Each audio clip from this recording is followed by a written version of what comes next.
Bonjour à toutes et à tous et bienvenue dans ce nouvel épisode de Tracker, le podcast de l'Écho qui suit celles et ceux qu'on appelle les nouveaux investisseurs. Cette semaine, c'est un Tracker Talk dédié aux crypto-monnaies et à la blockchain. Tracker Talk, c'est l'occasion d'approfondir les thématiques abordées dans nos podcasts, de disséquer un fait d'actualité qui peut avoir un impact sur vos placements ou encore de détailler les nouvelles tendances du marché. Pour parler des crypto-monnaies et de leur application grandissante dans l'économie réelle, nous recevons dans notre studio Florian Ernotte, avocat spécialisé en droit des entreprises et suiveur attentif des questions liées à la technologie et à la crypto-monnaie.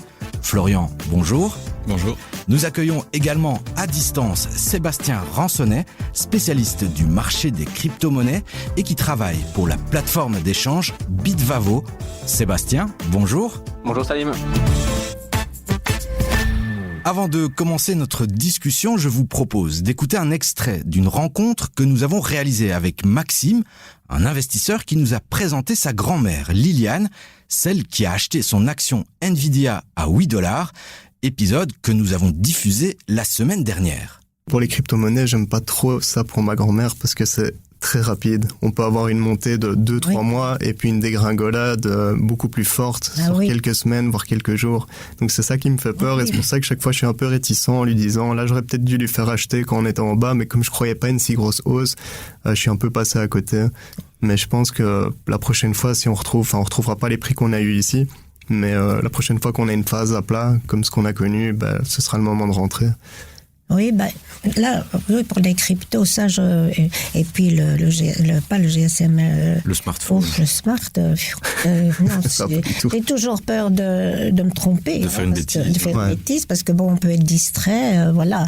Alors on l'entend, les crypto-monnaies sont de plus en plus populaires et les investisseurs particuliers se montrent de plus en plus intéressés de compléter leur patrimoine financier avec des bitcoins, de l'Ether, deux cryptos qui ont depuis cette année même un ETF adossé à leur cours. ETF pour rappel qu'on peut difficilement acheter en Belgique. Alors première question messieurs, toute simple, quel a été votre premier contact avec la crypto-monnaie ? Florian ? Alors moi, j'ai découvert la technologie de la blockchain en 2016, quelque part par là, par curiosité et un peu avec mon côté geek. J'ai beaucoup lu. Et puis le SDA a publié une liste de 17 questions concernant la fiscalisation des investissements en crypto-monnaie. Et donc là, ma curiosité technique et mon métier ont été matchés. Donc c'est à partir de ce moment-là que j'ai démarré. Le SDA, pour rappel, c'est le service des décisions anticipées. C'est une émanation de l'USP Finance qui donne des décisions sur le traitement fiscal d'une opération future. Ok, donc c'est l'angle juridique qui a rencontré ta passion. Exact. Et inversement. Et toi, Sébastien, quel a été ton premier contact avec la crypto ? En fait, ce qui s'est passé, c'est qu'une tierce personne de mon entourage m'en a parlé en 2016. Je n'étais pas nécessairement convaincu à ce moment-là. Et puis, milieu 2017, je pense que j'ai passé le cap et je me suis inscrit sur une plateforme et j'ai commencé un petit peu à m'intéresser tout doucement à des vidéos YouTube, des livres et puis en rejoignant 2-3 communautés aussi. Donc vous faites partie tous les deux de ce qu'on peut appeler les early adopters. En Belgique, vous faites peut-être partie de cette grande vague de premiers investisseurs dans la crypto. On est à une époque où le cours était en dessous des 10 000. C'était plus ou moins les premières fois qu'il passait les $10 000. 2016-2017, si je dis pas de bêtises. C'était la bonne époque. Ouais. La bonne époque, ouais. Alors Florian, toi qui es un homme de droit, explique-nous ce que ça veut dire un marché dérégulé, parce que c'est ce qu'on dit souvent aux gens qui viennent nous parler des crypto-monnaies ici dans Tracker, c'est qu'à l'inverse des actions, des fonds, des ETF qui évoluent dans un marché régulé, la crypto-monnaie évolue dans un marché dit dérégulé. Qu'est-ce que ça veut dire ? Ça veut dire en réalité que le secteur des cryptoactifs n'était pas encadré par des lois spécifiques. Dans certains pays, la Belgique notamment, la loi qui encadrait les plateformes d'échange est arrivée en 2022, donc assez tardivement. Et donc en réalité, il y avait certaines règles qui étaient morcelées dans certains types de législation, le anti-blanchiment, etc., etc. Et avec des des critères différents d'un pays à l'autre. Et donc, on pouvait avoir dans le nord de l'Europe ou dans le sud de l'Europe des pays qui sont très tolérants, on va dire, pour ne pas dire autre chose, et d'autres pays qui étaient hyper fermés, cadenassés, voire des déserts juridiques parce qu'il n'y avait pas d'encadrement. Et donc là, maintenant, avec un règlement européen qui est rentré déjà en partie en vigueur le 30 juin 2024 et qui va rentrer complètement en vigueur le 30 décembre 2024, on va avoir une régulation complète du secteur, entre guillemets, sur un périmètre qui est assez important, on pourra y revenir, et qui va réguler ce secteur, ce qui va amener évidemment toute une série d'opportunités pour plein d'acteurs. Et toi, Sébastien, tu as vu aussi des gens faire de la crypto-monnaie, de la blockchain, des activités et des aventures entrepreneuriales. Tu en as même fait toi aussi. Qu'est-ce qui t'a attiré de ce point de vue-là et pourquoi est-ce que c'est un secteur qui attire énormément de start-upers, de gens qui en font finalement leur métier? Je pense que tout d'abord, la crypto-monnaie est vraiment au tout début d'une grande vague. On a différents points de vue. On a le point de vue les choses qui sont les ICO, les DeFi. On a les cryptos qui peuvent perturber les secteurs comme la finance, l'assurance et les arts. Maintenant, on voit aussi de plus en plus de startups qui utilisent la technologie blockchain pour pouvoir faire de la logistique. On a également des anciennes sociétés traditionnelles de TradFi qui maintenant viennent se joindre dans les activités de market making ou les autres activités de algo trading dans la crypto-monnaie.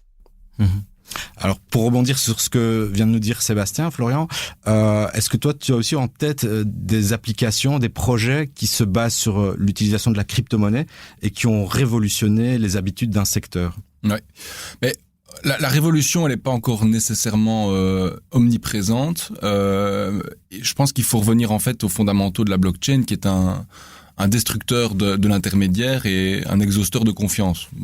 C'est un peu bizarre à dire comme ça, mais géopolitiquement, ça fait énormément de sens de penser de cette manière-là. Et sur toute une série de projets, ça fait énormément de sens d'avoir ce genre d'outil qui permet de travailler par défaut en étant méfiant de l'autre, mais dans un système qui permet d'avoir confiance finalement en ce qui va être écrit. Et donc on a plein de cas d'usage qui prennent cette technologie pour aller demain proposer des solutions. Et donc des cas aussi très connus, ce sont les blockchains de consortium entre des opérateurs du secteur du luxe qui doivent s'assurer de la traçabilité de certains produits. Et donc il y a un intérêt à avoir une traçabilité complète et entre guillemets infalsifiable de certains types de produits. Et donc, en fait, on se rend compte que là, des concurrents vont se mettre ensemble pour pouvoir, entre guillemets, avoir des informations pour le consommateur. On voit ça dans le secteur des soins de santé de plus en plus avec les médicaments, de la traçabilité. Ça, c'est évidemment les opérations, entre guillemets, facile à trouver, la finance, on coupe le middleman, donc on enlève les commissions des intermédiaires. C'est pour ça qu'il y a dans certains types de produits de DeFi, par exemple, des rendements beaucoup plus intéressants qu'un bête livret d'épargne, parce qu'en fait, il n'y a pas toute une série de personnes qu'il faut alimenter, entre guillemets, en commission. Et donc, on commence à voir émerger toute une série de choses, et on en est qu'aux prémices, parce que la réglementation n'était pas suffisamment claire et uniforme dans l'État européen, dans l'Union européenne. Et donc, maintenant, je vois vraiment bien sur le marché que toute une série d'entreprises peut-être plus traditionnelles vont vouloir intégrer des processus liés à de la blockchain et des cryptoactifs pour offrir un service avec derrière un sous-jacent technologique qui est de la blockchain. On reviendra tout de suite sur la régulation, mais avant ça, je voulais demander à Sébastien, tu parlais tout à l'heure des smart contracts, de la DeFi. Comment tu juges cette arrivée-là de contrats qu'on peut faire de manière numérique? Et donc, on est après la création de valeur, on est vraiment dans se faire confiance par le biais de contrats numériques. Et il y a un mot qui revient souvent, tu l'as utilisé d'ailleurs Florian, c'est les tokens, la tokenisation. Donc Sébastien, est-ce que tu pourrais nous expliquer ce que c'est cette tokenisation et comment tu la vois arriver? Tout à fait. Donc en fait, je pense que dans l'adoption de la crypto-monnaie, il y a différentes vagues qui se passent via tous les 4 ans avec les halving. Les halvings, c'est ça, tout à fait. Vous avez ôté de ma bouche. Et chaque fois, il y a une vague et une nouvelle adoption. Et je pense que l'adoption prochaine, ce serait bien possible la tokenisation avec les immobilisations, les actifs de l'or et autres choses qu'on pourra finalement avoir en token. Il y a déjà quelques sociétés maintenant, je pense, si je ne me trompe pas, qui proposent de l'achat de biens immobiliers ensemble grâce à des tokens. Oui, on a rencontré, il n'est pas encore appliqué en France, mais on a rencontré le fondateur d'une start-up qui propose aux gens d'investir à partir de 10 € dans de l'immobilier. Et derrière, en fait, cette architecture, c'est en fait prendre un token et après, c'est sa part, sa brique. On numérise un droit ou un actif au travers d'un jeton émis sur une blockchain. Ça permet de réduire les barrières à l'entrée, par exemple. On peut investir dans certains actifs à partir de montants minimes. Si vous voulez acheter un dixième d'une action d'Apple, vous pouvez pas. Vous êtes obligé d'en acheter 1, 2, 3. Mais évidemment, le prix d'une action Apple n'est pas à la portée de tout le monde. Mais avec la tokenisation, on pourrait tokeniser une action d'Apple et ensuite la diviser en plein de petits bouts qui peuvent être achetés par 1 ou 2 personnes, 10 personnes, 100 personnes. Et on peut faire ça pour tout. Le secteur horloger s'en est saisi. Il y a des tokens qui sont émis. On va tokeniser une montre, ce qui permet en fait de lutter contre la contrefaçon et le recel. Et donc, pour pouvoir vendre votre montre à un tiers, il va vous demander d'avoir le token. Si elle a été volée, il l'aura pas. Voilà plein d'applications de la tokenisation. Et effectivement, c'est un sujet qui fait beaucoup de bruit pour le moment, avec des barrières aussi, parce que en fonction de ce qu'on tokenise, il y a des règles à respecter. Oui, c'est ça. On voit qu'il y a des secteurs où ça frotte, où parfois ça clash. On pense à l'immobilier, on pense au métier de notaire. Aujourd'hui, on ne peut pas acheter un bien immobilier avec 50 000 bitcoins qu'on a dans une plateforme, ou 5 000, ça suffit peut-être. Ça dépend de la maison. Ça dépend de la maison. Dans la régulation, un des grands enjeux, c'était aussi l'identification des personnes qui sont derrière ces machines qui créent de la valeur. Sébastien et Florian, comment jugez-vous aujourd'hui les avancées qu'on a faites au niveau technologique pour qu'on puisse vraiment savoir qui est la personne derrière la machine? Moi, je vais peut-être parler un peu ici par rapport à un point de vue d'un échange. Donc, un échange centralisé, il y a des règles de KYC ou de KYB quand on crée un compte, aussi bien d'un point de vue particulier que d'un point de vue d'une entreprise dans un échange. Donc, il y a diverses questions qui sont posées afin de savoir si effectivement on peut accepter le client dans l'échange. Mais après, il faut savoir aussi qu'il y a des autres processus comme chain analysis. Donc, on permet finalement de traquer d'où viennent des fonds et d'où partent les fonds pour savoir s'ils partent vers une adresse qui peut être frauduleuse et empêcher éventuellement un particulier d'avoir un scam ou d'avoir un hack. Ça, je pense que c'est l'élément révolutionnaire notamment de cette technologie, c'est que on a la capacité de remonter dans le temps et le fil des transactions. Cette capacité de retracer les flux, elle ne se retrouve nulle part dans le secteur traditionnel financier. D'ailleurs, les paradis fiscaux, les sociétés écrans sont des moyens qui sont mis en œuvre pour brouiller les pistes. Les cryptoactifs, ce n'est pas possible de brouiller les pistes. Tous les acteurs qui sont les intermédiaires entre le monde crypto et le monde réel demandent aux personnes qui veulent rapatrier des cryptos, d'où viennent leurs cryptos. Et ça, c'est fondamental dans toutes ces problématiques d'identification des clients et d'où vient l'argent. Pour aller dans le monde financier, l'arrivée d'applications de courtage spécialisées dans la crypto-monnaie fait qu'on bypass des gens qui étaient indispensables avant. Sébastien, est-ce que tu peux nous dire comment les utilisateurs de crypto-monnaie jugent les applications spécialement dédiées à la crypto en comparaison de ce qui existe déjà dans le monde financier? Oui, je pense qu'en fait, dans le monde crypto, il existe une multitude d'échanges qui s'offrent aux particuliers sur le marché. Tout dépend d'abord si on veut avoir un échange qui est régulé, licencié, si on a un échange centralisé ou un échange décentralisé. Puis après, on va se poser des questions, savoir si on veut avoir accès à un marché spot ou un marché dérivé avec des perpétuels, des options.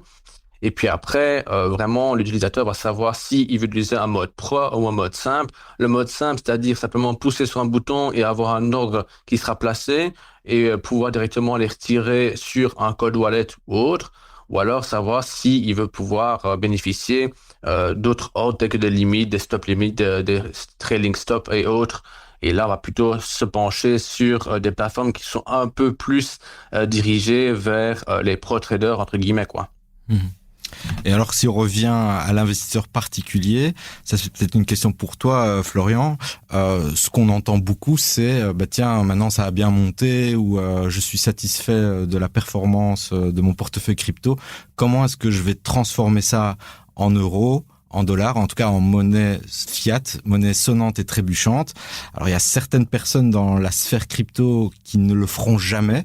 Question de principe. C'est une question de principe. Ils ne passeront jamais de l'autre côté pour X, Y raisons, parfois très idéologiques. Mais donc, si je me trompe pas, ce qui t'occupe beaucoup, c'est des gens qui viennent te voir en tant qu'avocat pour dire, tiens, comment est-ce que je fais pour remettre ça dans l'économie réelle? Tout à fait. Il y a plusieurs manières de faire en fonction du montant qu'on veut entre guillemets rapatrier. Il y a des gens qui vivent très bien avec une carte de crédit qu'ils alimentent avec des cryptos et donc ils font des dépenses de tous les jours avec leur carte crypto et ils vivent de ça.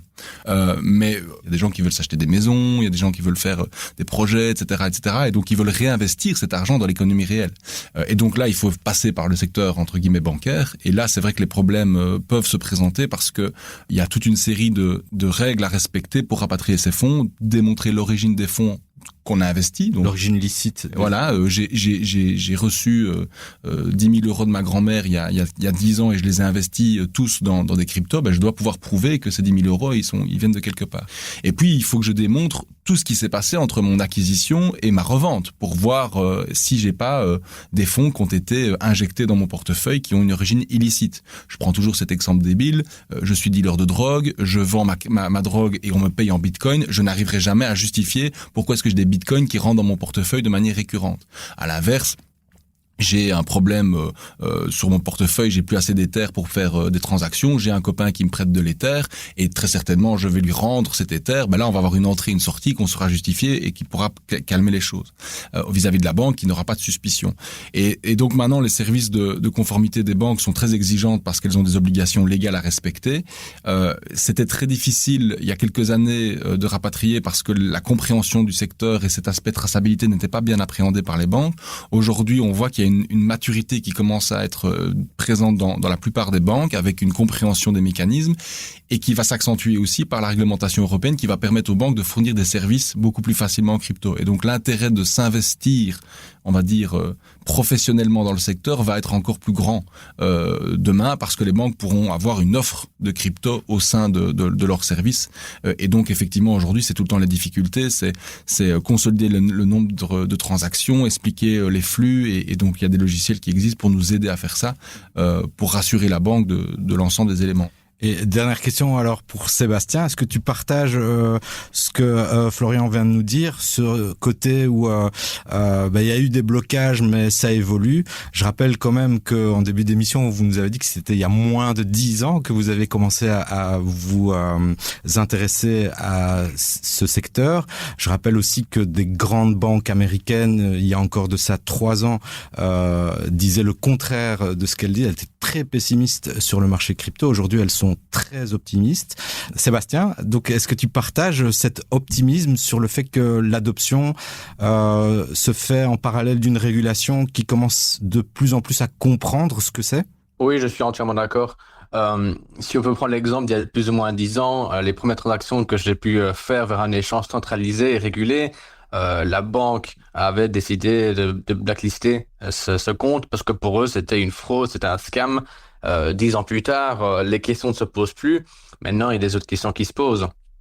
Comme Florian avait dit, la traçabilité, savoir justifier les fonds, pouvoir se demander. Et maintenant, on voit de plus en plus de banques qui adoptent finalement des propositions pour avoir des crypto-monnaies pour leurs clients. On voit Revolut.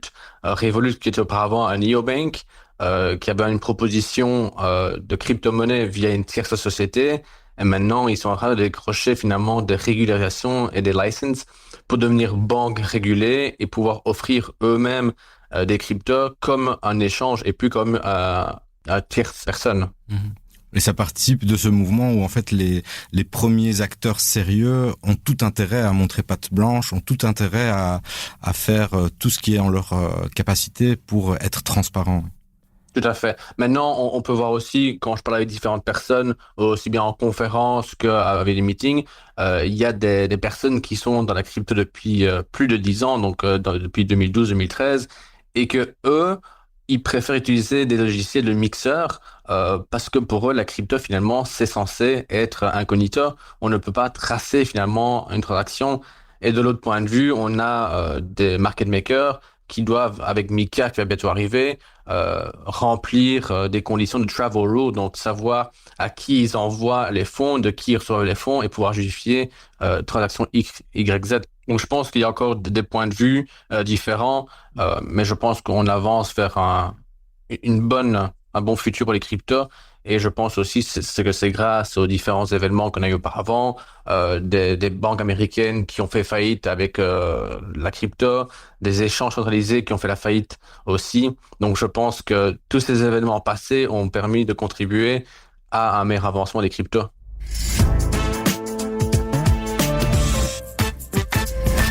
C'est l'heure de la question des trackers.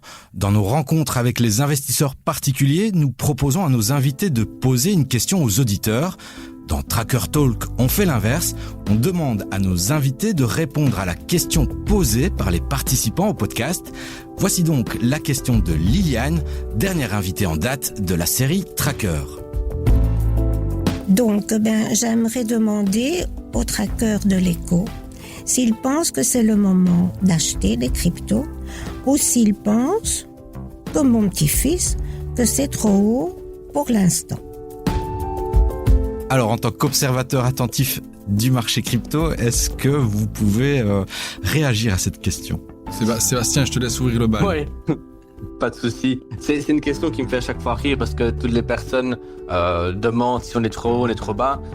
Finalement, ça dépend si on est là pour la blockchain ou si on est là pour l'appât financier, l'appât de gain. Si on est là pour un appât de gain, c'est difficile de dire si on va encore monter, on va encore descendre, que finalement, il y a des événements macroéconomiques qui vont en dépendre, il y a des événements politiques qui vont peut-être faire bouger le marché. Maintenant, si on veut avoir une plus-value en 4 mois, il faut s'y pencher un peu plus. Si on est là pour les années futures, 4-5 ans, je pense qu'il ne faut pas regarder nécessairement le prix de l'actif, il faut plutôt penser au long terme. Oui, je pense que si effectivement si on se pose ce type de questions, ça veut dire qu'on veut faire des plus-values et donc on n'est peut-être pas assez formé, donc il faut être très prudent. Est-ce que le marché est trop haut, est-ce que le marché est trop bas ? C'est des stratégies d'investissement aussi, je pense, qui doivent être mises en place. Et donc si on arrive à répondre à toute une série de questions avant de se poser cette question-là, cette question ne se pose plus. Donc moi je dirais simplement formons-nous un petit peu mieux et cette question ne se posera plus parce qu'on aura répondu en réalité de manière insidieuse à cette question. Merci à tous et à toutes pour votre écoute. Merci Florian et Sébastien pour votre participation et vos réponses pleines de pédagogie. Parfois, ils ont utilisé des termes un peu... Du jargon réservé aux initiés. N'hésitez pas sur notre groupe Facebook Les Trackers de l'écho à nous interpeller, nous demander ce que c'est, qu'est-ce qu'il a bien voulu dire par là. Vous pouvez aussi venir nous voir en vrai, en direct à la mi-novembre au salon Finance Avenue où Tracker, comme les années précédentes, sera présent et où on animera un débat. J'espère vous y voir, Florian et Sébastien. C'était Salim Nesba et Julie Garrigue pour Tracker, le podcast de l'écho qui suit les nouveaux investisseurs. On se retrouve la semaine prochaine avec la découverte d'un nouvel investisseur particulier.